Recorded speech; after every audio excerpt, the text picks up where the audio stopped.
Last consensus was that the U.S. economy was headed for a recession, but that didn't happen.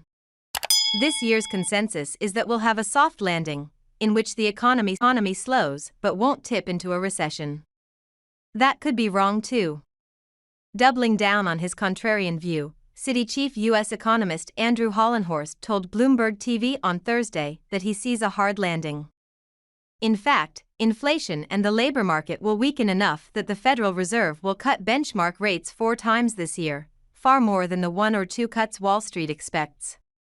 His warning proved prescient as the Labor Department's payroll report the following day showed that the economy added 175,000 jobs in April, down sharply from the blockbuster increase of 315,000 in March and well below the 233,000 gain that economists had predicted. On Thursday, Hollenhorst said other data have been signaling weakness in the labor market, including surveys of consumers and businesses that say jobs are getting harder to find, companies are less eager to hire, and employees are feeling more worried about keeping their jobs.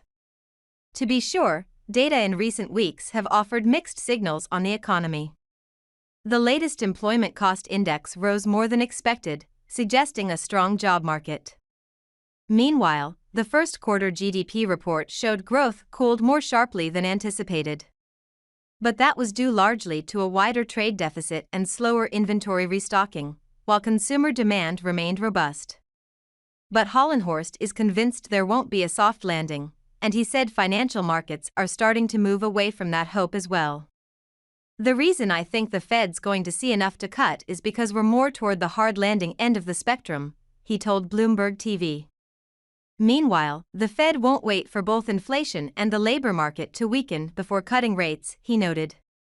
It needs to see only one or the other. When asked if his view for 4 rate cuts this year also means that they wouldn't provide enough economic stimulus to stave off a hard landing, Hollenhorst said almost every monetary policy cycle has played out that way.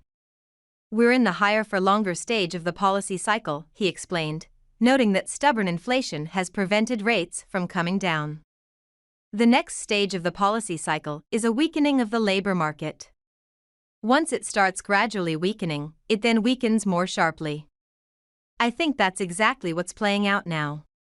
In February, even amid blowout jobs reports, Hollenhorst was warning about a hard landing and told CNBC that he expected a recession by the middle of this year. Looking past the upbeat headline jobs numbers, he said there were signs of softness, such as the number of hours worked and the number of full-time jobs dropping.